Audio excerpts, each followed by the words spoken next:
আপনারা জেনে অবাক হবেন, ভোলায় ৪১ বছর ধরে ২০ লক্ষ মানুষকে একটি দ্বীপের মধ্যে আটকে রেখে নির্যাতন করা হচ্ছে। বাংলাদেশের একটি জেলা ভোলা স্বাধীনতার ৫৪ বছর পরও দেশের মূল স্থলভাগের সঙ্গে যুক্ত নয়।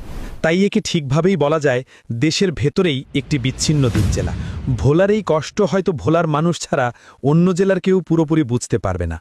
কারণ এই জেলার মানুষই জানে চিকিৎসার অভাবে নিজের স্বজনকে হারানো কতটা বেদনাদায়ক।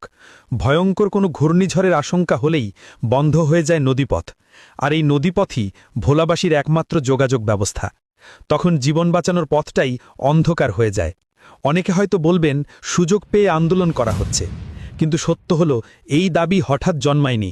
এটি বহু বছরের দাবি। এটি আমাদের ন্যায্য অধিকার, কারো দয়া নয়।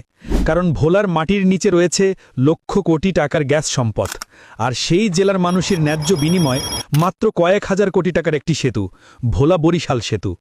এবং ঠিক এখানেই আমরা চাই সারা বাংলাদেশের মানুষ ভোলার পাশে দাঁড়াক। দেশের একমাত্র দ্বীপ জেলা ভোলার প্রতি সহানুভূতিশীল হোক, তাদের ন্যায্য দাবির সাথে একাত্মতা প্রকাশ করুক। তাই চাই সরকার যেমন দ্রুত ভোলা বরিশাল সেতু এবং ভোলায় একটি মেডিকেল কলেজ স্থাপন করে ভোলার মানুষকে দীর্ঘদিনের এই আর্তনাদ থেকে মুক্তি দিবে,